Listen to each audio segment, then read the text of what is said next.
Hey, it's Alan, and I just wanted to let you know that you can now listen to the ongoing history of new music early and ad-free on Amazon Music, included with Prime. Given what we've had to work with here in the West, we've certainly been able to create an awful lot of music. For centuries, we've used a standard scale of pitches, or notes, called the chromatic scale. 12 notes in an octave, then repeat.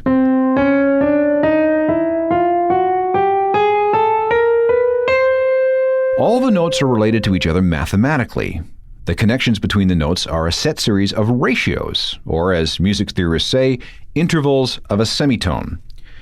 Playing notes in certain combinations or patterns reveal things like chords and key and melody and harmony and so on. These 12 notes are the building blocks of our music. Everything from the greatest Mozart opera to the dumbest punk song is constructed from the same basic DNA. Now, this might naturally lead you to believe that the number of combinations of notes would be infinite. And if not infinite, we're certainly dealing with a very, very big number. Actually, I have that number. This comes courtesy of a guy named Frank Behrens, who wrote about this in something called the Arts Times back in 2004.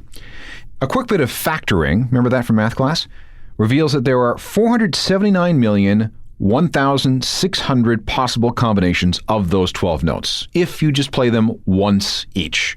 479 million combinations. But if you accept that there are many ways to play one note, it could be a whole note, a half note, a quarter note, an eighth note, a 16th note, a 32nd note, you end up with a much bigger number, something just north of 1 quintillion possible combinations. That's a 1 followed by 18 zeros, 1 quintillion. Now, just to show you how big this number is, if you played a new combination of notes every second, it would take you 33,063,236,360 years, which is about 2.5 times the age of the universe. And again, that's just for non-repeating sequences using the 12 notes of the chromatic scale. All right, but hang on. You just can't stick a bunch of tones and semitones together and expect them to sound good. Music has to sound pleasing to the ear and to the soul, too. For example, this works, this doesn't. So that means that despite that last exercise in big numbers, there are only so many combinations of notes that work from an artistic and aesthetic point of view. Okay, are you beginning to see the problem here? If there are only so many notes that can be put together in only so many pleasing ways, how long before things start being repeated? And if we narrow things down further to, let's say, the idiom and aesthetics of rock and roll, we have an even narrower. Now let me ask you this. How many times have you heard a song and said, hey, that song sounds just like something I heard last month? Or, wait a second, that guitar riff really sounds familiar. Doesn't that guy realize that someone had already used those chords in another song years ago? This sort of thing happens all the time. In fact, it happens more than most people realize. Sometimes quiet deals are worked out behind the scenes and the public never knows. But other times, things get ugly. Really ugly. These are true stories of plagiarism and unfortunate sonic coincidences. This is the Ongoing History of New Music podcast with Alan Cross. Before we go any further, please listen carefully to this song by the Red Hot Chili Peppers. I think you probably know it by now.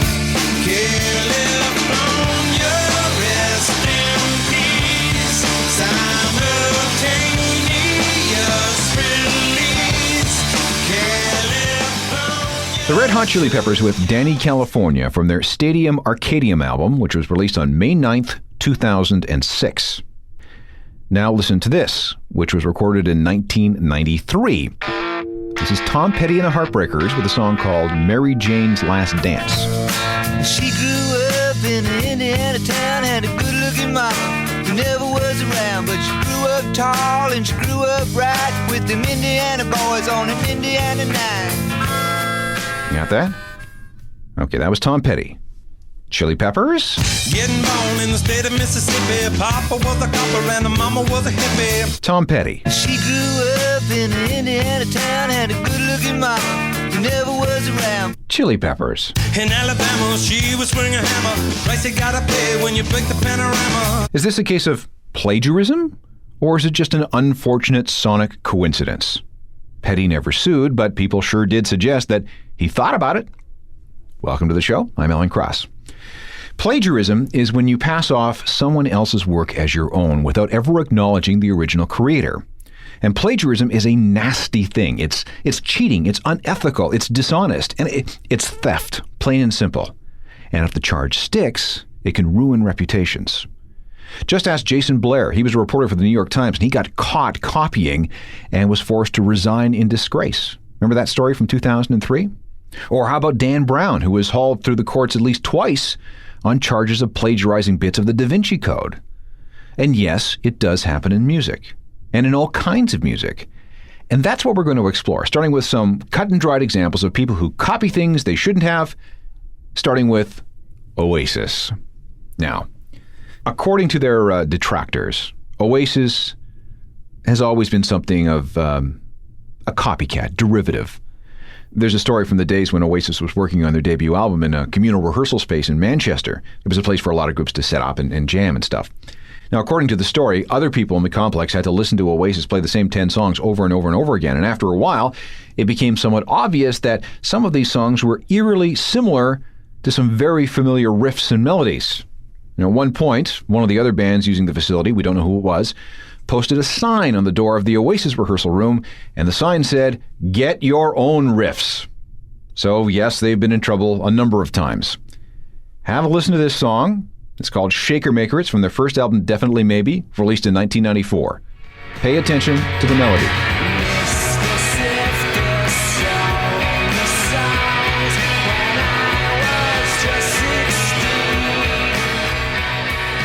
Got that? Memorize the melody? That's Shaker Maker, a UK hit for Oasis from 1994, and it was written by Noel Gallagher. Now, let me present you this, which came out in 1970. I'd like to teach the world to sing, to make harmony, and I'd like to hold it in my arms and keep it company. That's the song I hear. Okay, there's the New Seekers, a group who took a jingle for a Coke commercial.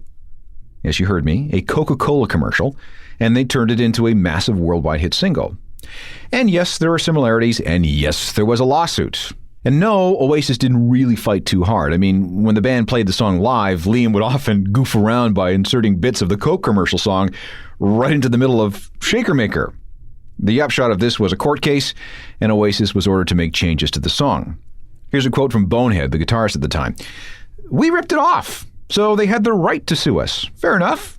People will steal from other bands but change the lyrics. We did the same thing but kept some of the same lyrics. We drink Pepsi now." But this wasn't the only Shaker Maker lawsuit. Oasis was also sued by, wait for it, members of Monty Python's Flying Circus. They insisted that Shaker Maker sounded a lot like a song from a 1973 TV sketch called How Sweet an Idiot. You can insert your own joke there. And there's more. When the What's the Story Morning Glory album first came out, it included a song called Step Out. However, all subsequent editions of Morning Glory were issued without that song, making the original version quite valuable. So what happened to Step Out? Stevie Wonder, that's what. In 1966, Stevie had a top 3 hit with a song called Uptight, Everything's All Right. And the chorus sounded like this. She said, baby, everything is alright. Uptight, on the sky. Baby, everything is alright. Uptight, clean on the side. Got that? Okay, now here's a live recording of Oasis performing Step Out. Have a listen, and you tell me if everything's all right. Or if someone really does have a reason to be uptight.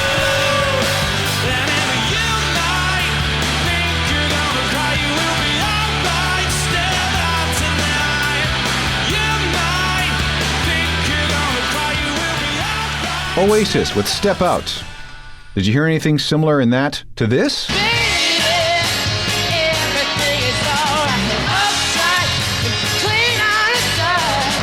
A lot of people did. Oasis was taken to court, and if you look at any post-Morning Glory version of Step Out, like on a live album or something, you'll see that it is listed as being written by Noel Gallagher and 3 other people. Stevie Wonder gets a credit. There's a songwriter named Sylvia Moy, and a staff producer at Motown named Henry Cosby. They each get at least a quarter of the proceeds from any version of Step Out by Oasis. Like the sign on the rehearsal room door said, get your own riffs. When we come back, more stories of unfortunate sonic coincidences, including how Sum 41 got blindsided. We think. Welcome back. I'm Alan Cross, and we're looking at what we're calling unfortunate sonic coincidences. Situations where, despite what should be very astronomical odds, we end up with 2 songs that sound very, very similar. Now, here's a situation involving Sum 41 that's floating around the internet. Let's begin with the song Still Waiting. Here it is.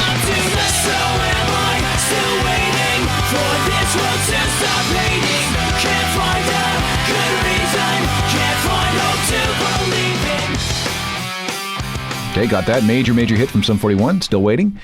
And then this surfaced out of Italy. It's from the mid to late 90s, apparently.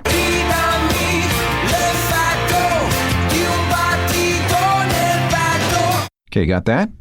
Now let's illustrate things by mating the Italian recording with Still Waiting.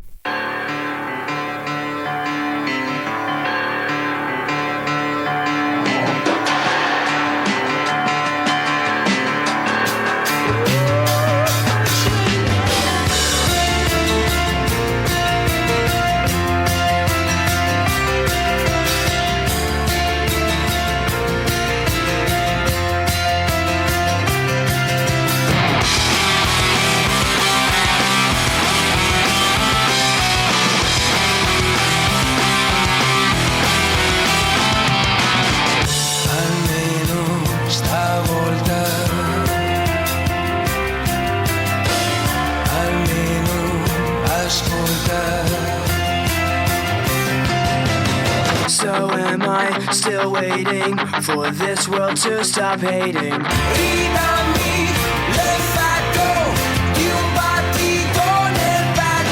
Can't find a good reason, can't find hope to believe in.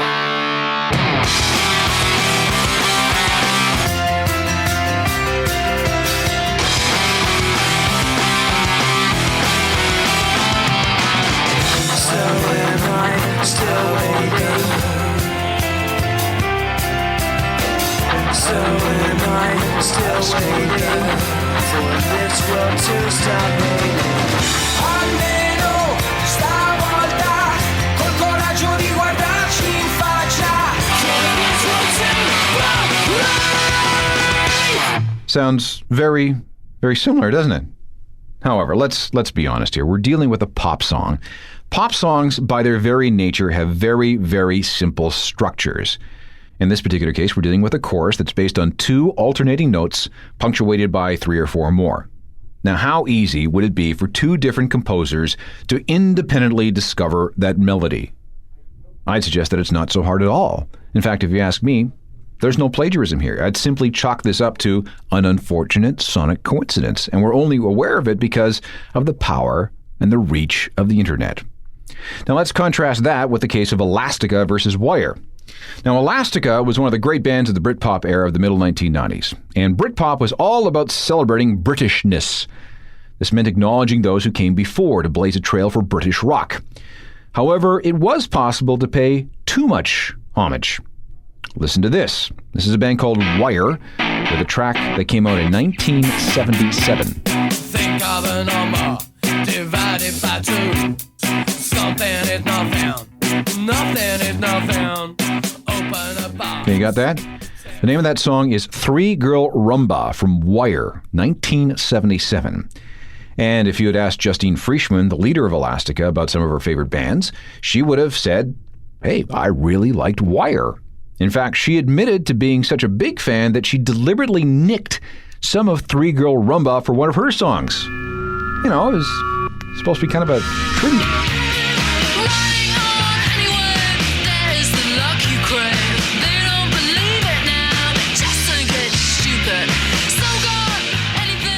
Elastica with Connection from 1994, which sounded awfully similar to Three Girl Rumba from Wire, which was recorded in 1977.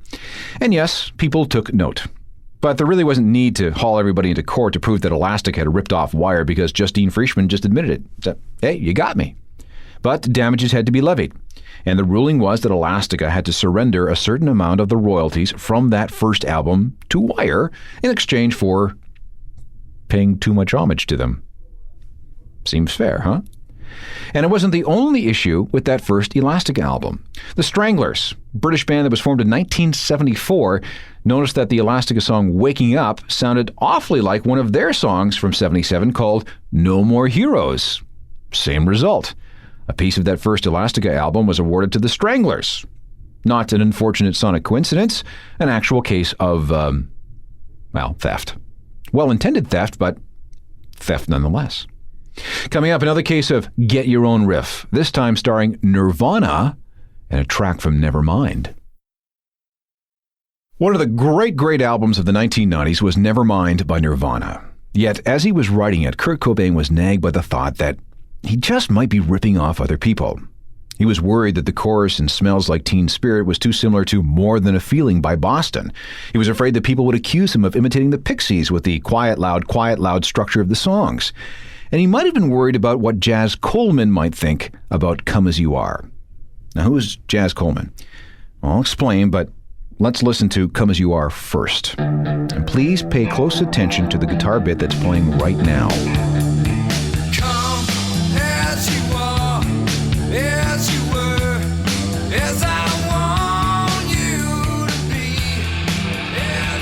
Okay, you got that? Nirvana, Come As You Are, 1991, the Nevermind album. And before we go any further, let's hear that opening guitar bit again.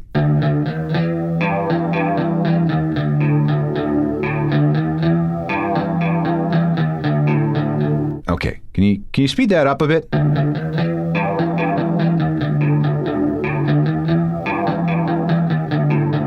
All right, you got that? Now, let's play this.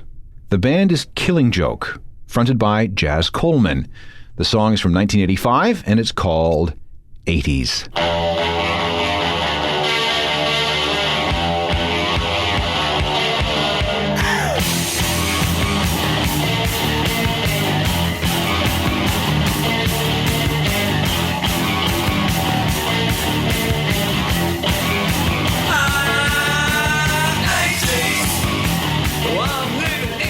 Now, just for the sake of clarity, can you slow down the Killing Joke?